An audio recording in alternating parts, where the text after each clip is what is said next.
Bismillah. Assalamualaikum warahmatullahi wabarakatuh. Alhamdulillahirabbil alamin. Wassalatu wassalamu ala asyrafil anbiya'i wal mursalin nabiyina Muhammadin wa ala alihi wa sahbihi ajma'in.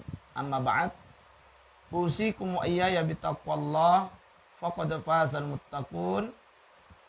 Ayyuhal ikhwah wal akhwat, azani Allah wa iyyakum ajma'in. Alhamdulillah, kita memuji Allah Subhanahu wa taala karena pada pagi hari ini atas rahmat, hidayah dan inayahnya kita bisa kembali melanjutkan kuliah Tib Nabawi kita secara online, di mana pada kesempatan pada subuh atau pagi hari ini kita sudah memasuki kajian penyakit yang ke-25, yaitu tentang infertilitas atau disebut juga dengan kemandulan. Baik, ikhwan wal akhwat, teman-teman semuanya yang dimuliakan oleh Allah Subhanahu wa taala. Mandul atau infertilitas ini adalah sebuah istilah, dapat juga diartikan sebagai kegagalan, tidak berhasil, atau tidak dapat membentuk. Istilah mandul banyak digunakan pada bidang reproduksi yang dimaksudkan untuk membuahkan keturunan pada manusia maupun hewan. Reproduksi dan betina. Pada manusia mandul atau infertilitas, baik dari kedua pasangan yang ada maupun salah satunya. Nah, kemandulan ini atau infertilitas ini, teman-teman semuanya, ya, ini bisa terjadi, ya, atau bisa dianggap bermasalah, ya, manakala, ya, pasangan belum mengandung setelah 12 bulan berhubungan seksual tanpa menggunakan alat kontrasepsi dan usia wanita di bawah 34 tahun.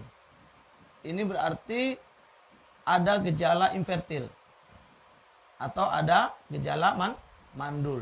Manakala sudah 12 bulan, ya, atau kurang lebih setahun, ya, berhubungan, ya, lalu, ya, hubungan itu tanpa alat kontrasepsi, namun tidak juga, ya, kunjung mengandung, maka, ya, bisa jadi ini, ya, mengalami masalah infertil. Dan usia wanita saat itu di bawah 34 tahun. Nah, ini kemungkinan besar adalah ada kasus infertil. Yang kedua, pasangan belum mengandung setelah 6 bulan berhubungan seksual tanpa menggunakan alat kontrasepsi dan usia wanita di atas 35 tahun.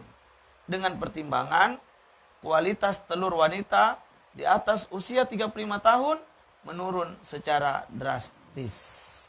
Nah, ini juga bisa dikategorikan ada gangguan infertilitas, ya, ataupun ada gangguan kemandulan ketika sudah terjadi hubungan selama 6 bulan, ya, namun, ya, wanita sudah berusia di atas 35 tahun dan tidak kunjung mengandung, ya, kemungkinan ada kendala pada reproduksi ataupun kesuburan pada wanita ataupun pada pria. Yang berikutnya, ketidakmampuan secara biologis untuk mempertahankan kehamilan pada wanita. Ini juga bisa termasuk dalam kategori adanya gangguan infertilitas ini. Lalu apa penyebab mengapa seseorang bisa menjadi mandul atau infertil? Yang pertama, disebabkan oleh faktor biologis. Ya, ada faktor-faktor biologis yang memang terjadi, ya, pada diri seseorang sehingga dia mengalami infertil atau kemandulan. Yang kedua, konsumsi makanan dan minuman yang tidak sesuai dengan metabolisme reproduksi. Ini juga sangat berpengaruh. Ya, ikhwanul akhwat, teman-teman semuanya, faktor makanan. Ya. Ini pola makan ini bisa mempengaruhi reproduksi.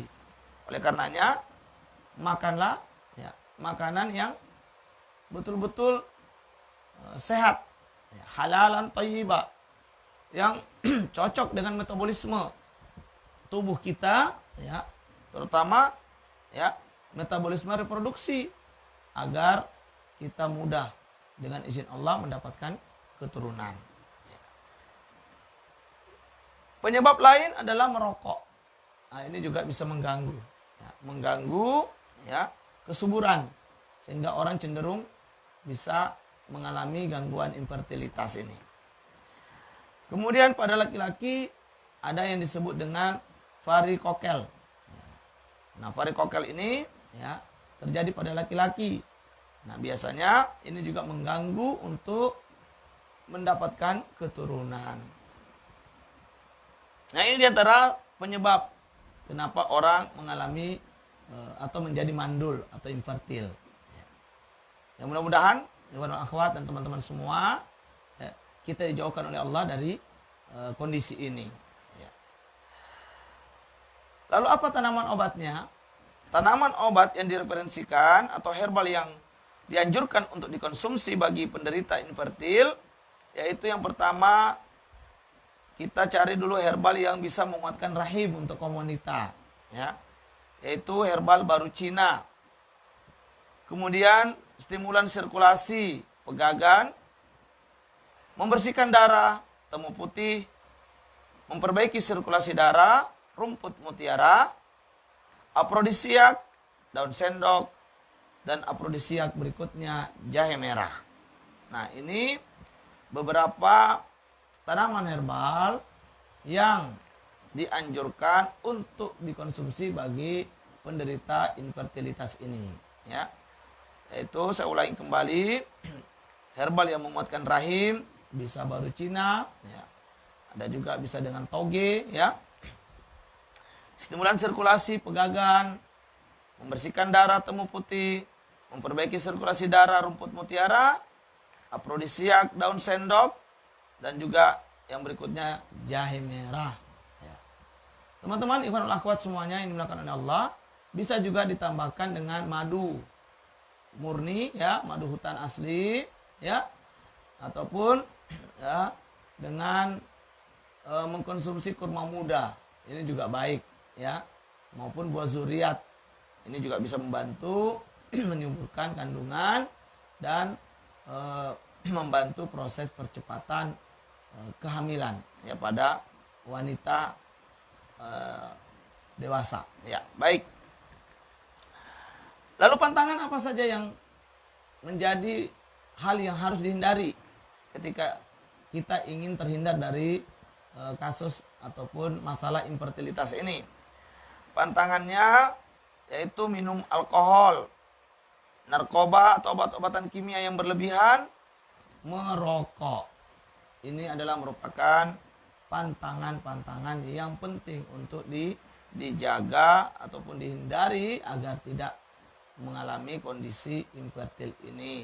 Termasuk tadi adalah pola makan yang juga harus dijaga dengan baik. Artinya makanlah makanan yang baik untuk metabolisme, jangan sekedar makan, ya, hanya untuk membuat kita sekedar mengejar nikmat saja, ya, kelezatan saja. Tapi penting juga adalah jangan lupa untuk, ya, melihat apakah makanan itu cocok dengan metabolisme yang ada pada diri kita. Lalu bisakah kasus infertilitas ini diterapi dengan sinergi bekam? Tentu lagi-lagi, ya, jawabannya adalah sangat bisa, ya.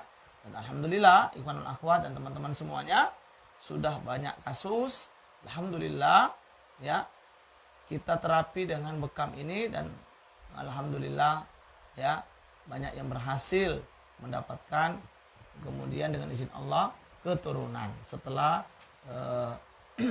menikah 2, 3, ya 4, bahkan ada yang 8 tahun ya tidak kunjung mengandung ataupun tidak kunjung mendapatkan keturunan. Dengan terapi bekam ya ini bisa membantu insyaallah ya. Nah, di mana saja titik bekamnya untuk infertilitas ya pria ya maupun wanita ya itu titiknya sama ya, sama saja meski nanti ada tambahan-tambahan khusus ya. Titik utama yaitu kahil, kemudian titik belikat kiri kanan, titik ya di bawah belikat atau di atas siku 2 jari kiri kanan, kemudian titik pinggang dan 2 atau 3 jari di atas tulang ekor 1 titik. Ya, titik pinggang ini kiri kanan juga ya, ditambah 1 titik 3 jari atau 5 jari di atas tulang ekor. Titik yang bisa diambil untuk kasus infertilitas ya ataupun infertil baik pada pria maupun pada wanita ya. Inilah titik utama ya, titik utama. Nanti bisa dibantu dengan titik di area kaki ya. Misalnya 5 jari di atas mata kaki bagian dalam ya, ataupun di titik di bagian dalam di bawah mata kaki ya, di dekat tumit. Nah, ini juga bisa dibantukan sebagai titik solusi ya, titik solusi bagi penderita gangguan infertilitas ini atau yang ingin memiliki keturunan ya di saat usia pernikahan sudah melebihi 1 tahun ataupun bahkan ada yang sampai 3 atau 5 tahun belum juga memiliki keturunan, maka bisa mencoba sinergi terapi bekam ini. Ikhwan wal akhwat, teman-teman semuanya yang dimuliakan oleh Allah Subhanahu wa taala, inilah di antara solusi yang bisa diberikan melalui pendekatan herbal dan juga sinergi bekam. Saya ulangi kembali, untuk herbalnya bisa dibantukan dengan baru Cina, pegagan, temu putih, rumput mutiara, daun sendok, dan ya green extra ya, atau jahe merah ya, bisa juga dengan madu ya murni, madu hutan ya, juga bisa dengan kurma muda atau buah zuriat ya, bisa juga dengan toge untuk membantu menguatkan rahim. Ini semuanya bisa dikonsumsi sebagai usaha atau ikhtiar di dalam memperbaiki reproduksi ya. Lalu jangan lupa bekam rutin saja ya, sebulan sekali ya, dengan titik-titik yang sudah kita sebutkan, yaitu titik kahil, titik belikat kiri kanan, kemudian titik di bawah belikat 5 jari kiri kanan, dan titik pinggang kiri kanan ditambah 1 titik 3 atau 5 jari di atas tulang ekor ya, dan kemudian ditambah juga 1 titik di 2 jari di bawah belikat tepat di atas ruas tulang belakang, itu dengan kop kering saja. Demikian, mudah-mudahan apa yang kita kaji pada kesempatan pagi hari ini ada manfaat untuk kita semuanya. Jangan lupa untuk diamalkan dan juga disaringkan kepada yang lain agar ilmu ini bisa bermanfaat bagi orang banyak. Demikian ikhwan wal akhwat dan teman-teman semuanya, hadanallahu iyyakum ajmain. Subhanakallahumma bihamdik, asyhadu an la ilaha illa anta, astaghfiruka wa atubu ilaik. Barakallahu fikum, billahi taufiq wal hidayah. Wassalamualaikum warahmatullahi wabarakatuh.